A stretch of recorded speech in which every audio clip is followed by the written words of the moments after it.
Hello and welcome to the channel. Thanks very much for watching. This is a follow-up video to the one where I was asking you to choose the dial colour that goes best with this particular case and black strap combination. So thanks very much to the people who voted. It was in fact a tie. So it was a tie between black and green, and in the end, because of the comments about the gold on the green making the whole thing pop, I decided to go with a compromised combination that was a black dial, but with the gold elements that the green one had. So this is the one I ended up picking. So obviously I'll come back to the watch at the end of the video and show you in more detail, but here's the story behind it and what happened. So I thought this time I would go with a different movement, and AliExpress were advertising these Rolex style movements. So allegedly the same ones that are used in the Superclone manufacturers, Clean and VSF. So they were advertising 3135s and 3285s. So I bought a couple of each. And I'm not joking, literally a couple of days before they arrived, the same movements were on sale in AliExpress for less than half the price I paid for them. So less than $150, I paid $300. But never mind, I'm not bitter, as they used to say in the Guinness advert. So here's that movement in more detail. They're very proud of how it looks like a Rolex to some extent with the blue hairspring. But anyone can see it's not a Rolex movement. I don't know why they're saying it's a super clone, because Rolexes are free sprung, and you can see the two levers earlier on in that shot. So anyway, never mind. It is a nice looking movement, and you can see all the detail here of the sort of polished surfaces. All I've done at the moment is take off these dummy hands and get ready to put the dial on. Now, what I found when I started properly assembling this watch was, of course, the dial feet on a normal dial don't go with this movement. So I had to chop the dial feet off and basically use dial dots, these sort of sticker things that you put on the movement, and then attach a dial to it. So that was fine. I didn't mind doing that, but as soon as I did, the first sort of problem struck, and I realized that the date window on the dial doesn't match where the date is on the movement. And you can see that if you look carefully. I'll show you a screenshot in a second which shows you in more detail, but you can see it's sort of half, there you go, it's half on the movement, half off. So I mean that's obviously not going to work. So you can see it, but not very well. I'll show you now a screenshot.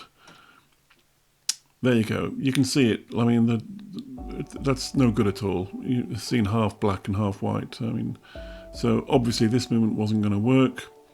So it's think again time. And I thought, well, I'll put this movement away and I'll go back to an ordinary movement for now. So I got this company, Keep Watching. They make good movements. I think this is just a normal.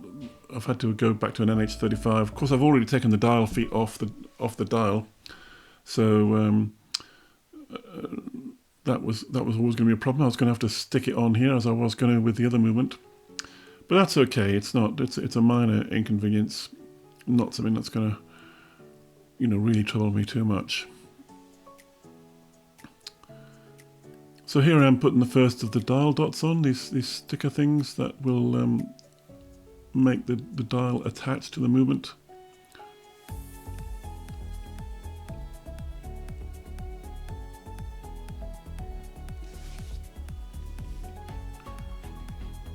There goes the next one.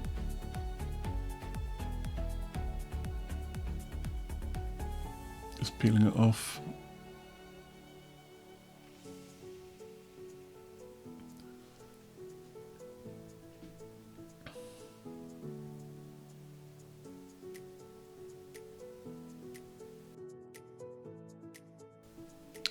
And there's one more to go. Here it is.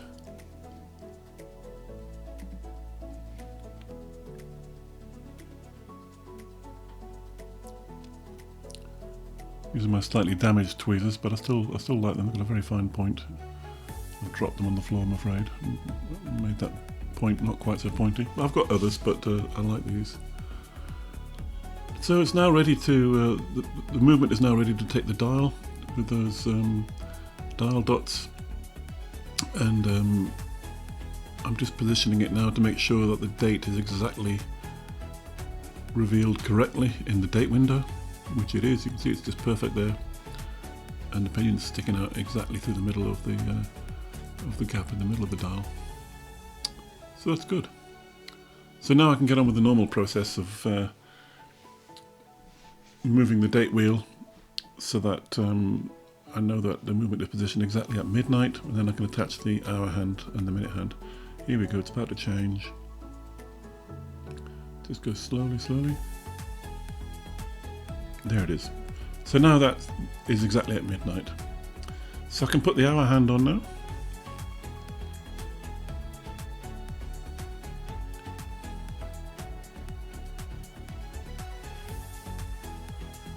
There it is. I'm just pushing down with the hand pressure.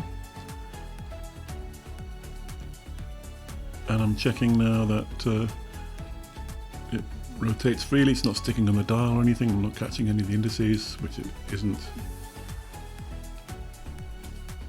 And it approaches midnight and the date changes. So now I can set the hour hand at 9 o'clock, and I can put the minute hand on at 12 and make a nice right angle.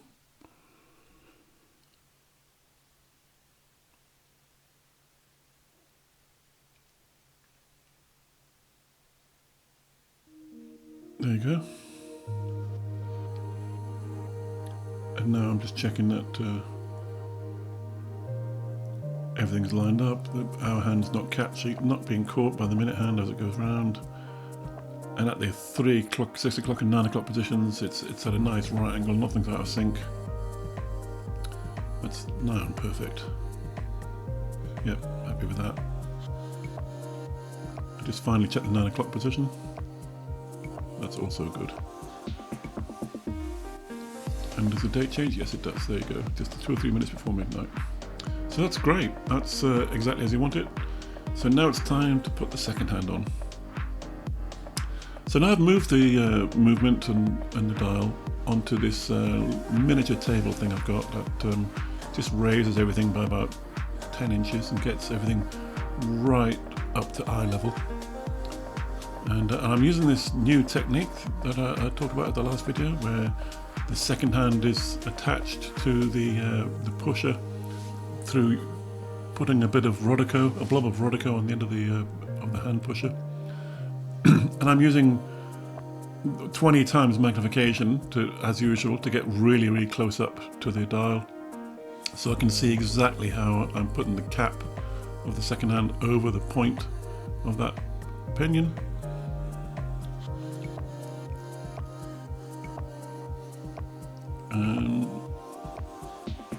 The whole thing now takes about a minute and a half, where it used to take me about 10.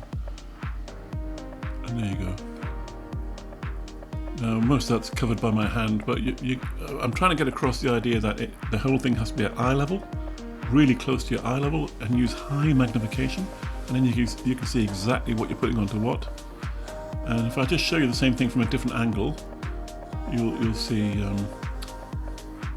again what I mean. Okay, so here's that other angle I was talking about. Now I'm actually using far too much Rodico, I've realised, with this second go at this technique, because I'm leaving a great big blob on afterwards.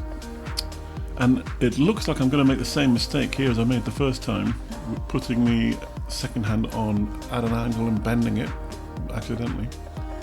But I don't. I'm all I'm doing is positioning it, then getting it straight, and then pushing down. So I'm sort of keeping the whole thing open for me to see. There's a blob of Rodico left on the second hand there. I'll soon get rid of that. It's easily dealt with. And there's the second hand moving along quite nicely.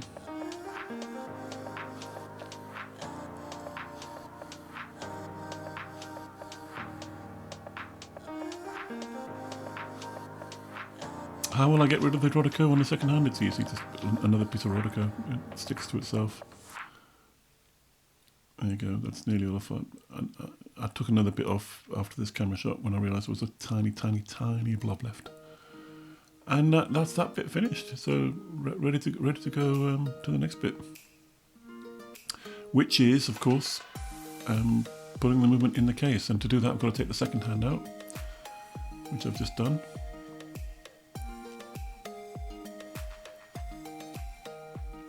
And now I put the movement down, and I can put the case on top.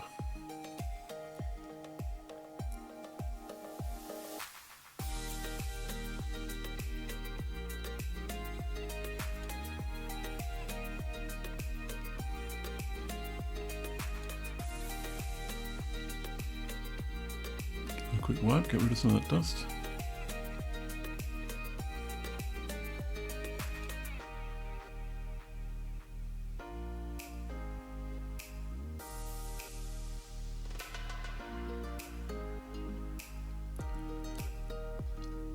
And now with the movement in the case, it's time to get the stem cut to the correct length.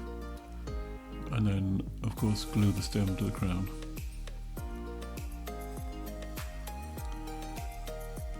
So I'm in the middle of doing that now. It takes 2 or 3 goes to do it because you can't just give it one cut and have it the perfect length, so you've usually got to sort of sneak up on it a bit.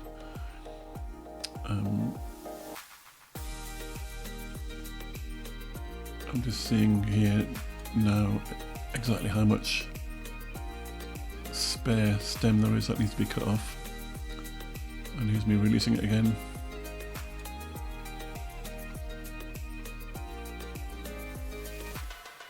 No, it only needs more like 1 finger pressure to hold it. If it's a good movement like this, it only needs 1 finger pressure to hold it all down. And then the stem comes out. And then I'll have to take the crown off and cut that to the right length. And then when I'm happy with the length, glue it using Loctite thread locker. Always use this blue thread locker when you're doing this, and it is essential that you use the thread locker, otherwise you'll just unwind the crown when you go in the wrong direction. Don't use super glue or anything like that, because if you do make any kind of mistake, then you'll never get that stuff off. I know you can dissolve it in acetate and stuff, but I mean it'd be an awful lot of bother. So I've done it 2 or 3 times now. I haven't shown you it all, but that's around about the right length now. And the rest of the process is pretty routine. I've speeded this up, as you can see. Just putting a gasket on the back of the case there, and then putting the case back on. And then it's time to attach the straps. Surprisingly, these straps didn't come with spring bars, so I had to supply my own spring bars. Fortunately, I did have a packet, which and I did have the right length in that packet, but I was a bit surprised I didn't come with anything. And these were quite a lot more awkward to fit than I normally find the straps and bracelets. But I did get there in the end, as you can see.